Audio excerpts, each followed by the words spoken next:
What's going on, guys? 24/7 Tech here. In this video, we're going to be going over Apple's Silicon MacBooks. Should you buy an Apple Silicon MacBook, or should you buy an Intel MacBook today? Or an iMac that was powered by Intel, or should you wait for the ARM-based iMac? I'm going to be answering all of those questions in today's video, and stay tuned for an awesome video. Please subscribe down below, guys. Every subscriber makes a difference, and I think I have a lot of potential, and I need you guys to support me. Please subscribe down below, and also while you're at it, go check out my Twitter and Instagram. I post behind the scenes updates on there, and I also post some other tech opinions that aren't video worthy, but it's always good to know. Also, go check out my articles on Medium. I create articles on Medium related to the same tech topics that you see on my YouTube videos, except it's even more content for you guys to read that's produced by me. Go to the link medium.com/@247tech to find out my amazing articles. But for now, let's get on with the video. So what are some advantages of an Intel Mac? First of all, you can run Boot Camp on an Intel Mac. And that's something that a lot of gamers actually use because they already had a MacBook or an iMac and they wanted to run video games on there. And Boot Camp is useful because games just don't run that well on macOS, but on Windows, they're pretty good. And another thing that you can do with an Intel Mac is that you can actually buy one today.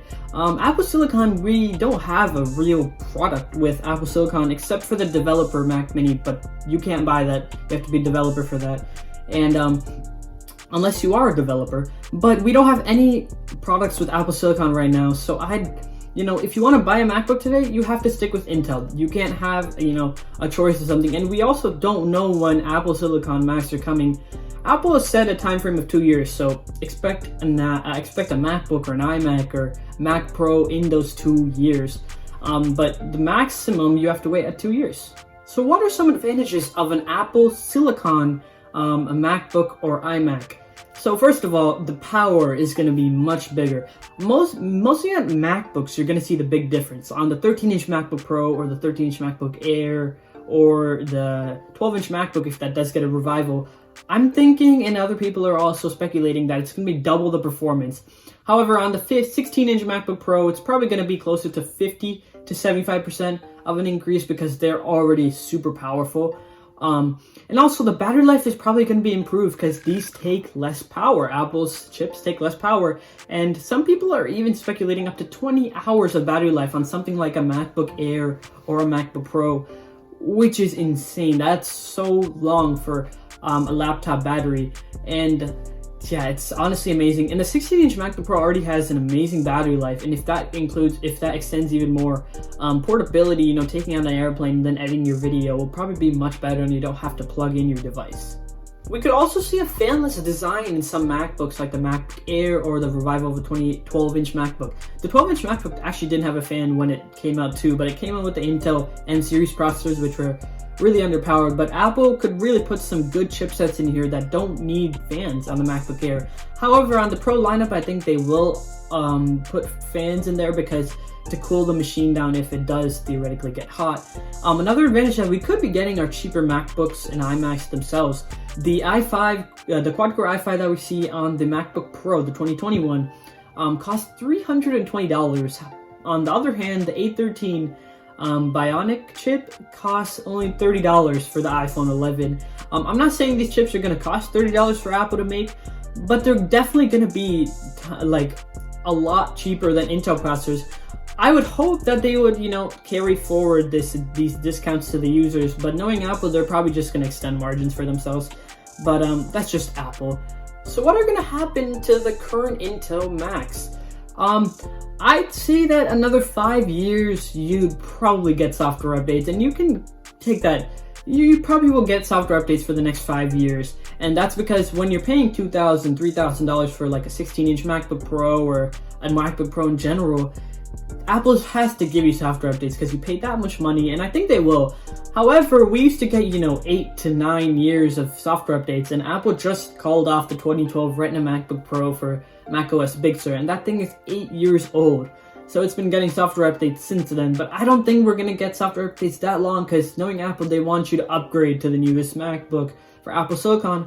But 5 years is still a good amount of time. If you buy an Intel Mac today, you'll still get 5 years of support which is amazing. But, you know, take this with a grain of salt. I think they would, but Tim Cook just said years to come, so we can't really expect anything about that.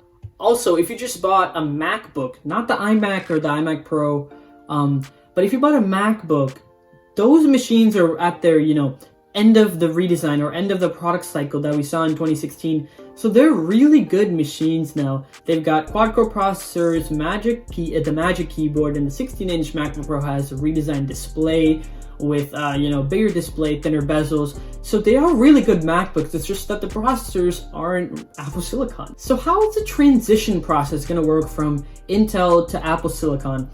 Well, Rosetta 2 is a big part in this. Rosetta 2 is that, you know, Apple's Rosetta 2 can translate a current Intel app, you know, built on the x86 architecture, and then, you know, translate it into the ARM-based architecture. We saw the developer kits, and they ran Rosetta 2, and it wasn't the best with the A12Z, but, you know, developers are going to make this much better. Apple is going to improve this in the future, and also the A12Z is a 2-year-old processor, so we really cannot go by that. And also, if you remember, go back to 2006, PowerPC to Intel, that transition was really similar. They said that it would take 2 years, but it only took 1 year to transition the whole Mac lineup, and they actually took away some Mac models. And I think the iMac Pro might be on the chopping list because the iMac Pro and the Mac Pro are really close. And they're just, you know, colliding products, and Apple's probably going to just make that one pro user, you know, machine. So who should buy an Intel Mac today? I think that students are the big category that are going to buy an Intel Mac because they literally just need a laptop pretty fast for college. And it does make sense because school starts in, you know, September, maybe even late August. And the education discounts that Apple's giving this year are pretty good. You should probably take advantage of that if you're going to go buy a new Mac. But it's just hard for them to wait for Apple Silicon because they need a MacBook right now, or iMac or whatever.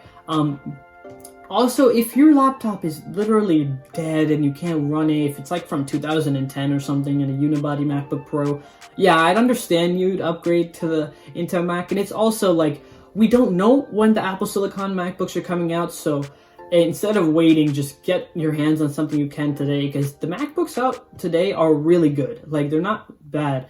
However, stay away from the iMac lineup, like whatever you do, because it's not great. The design itself is really old, and we're supposed to be getting a much better iMac soon, so just stay away from those. However, if you don't fall into those categories, you should probably be waiting for Apple Silicon, because these processors are going to be night and day faster. It's just the new generation of Apple MacBooks, and we're going to be seeing this for at least 10 to 15 more years, because these are literally made by Apple. And it's the future of MacBook and the future of computing that Apple's heading towards. And if you can wait, you know, a couple of months for a rumored 13-inch MacBook Pro with ARM processors that Ming-Chi Kuo was saying, or a 24-inch iMac, I'd recommend waiting a couple of months if you really can, if you could squeeze out the performance of your computer, and just hold out, because, you know, in the long run, if you buy one today, you're probably going to regret it 2, 3, 4 years down the road. You're like, oh, I should have waited for just a couple more months to get those ARM processors. So we're reaching the end of this video, and I wanted to give you guys a rundown of my personal situation right now. I have a 2015 13-inch MacBook Air right here, and this is a laptop I use every day. I edit videos on it. I do pretty much whatever I need to do on this, and it's almost, you know, it's not really that useful for them. It's getting old and everything, and I thought I would upgrade in, you know, this summer to get a new MacBook Pro or something like that. But Apple Silicon came out, and, you know, I'm deciding to wait as well, you know, a couple of months, because I was in the market for MacBook Pro, 13-inch one, and Ming-Chi Kuo is saying that it's coming pretty soon, so I'm marking by his words. Maybe it would come, but I advise you guys to do the same, even though this machine is just really bad for what I do, and it just overheats, thermal throttles, all of that. I'm trying to squeeze out all possible value that I can out of this, so I don't regret my purchase in the long run. And I hope you guys probably do the same as well. Thanks for watching, guys. If you enjoyed this video, subscribe down below. Each subscriber makes a difference, and catch you guys in the next video. See ya.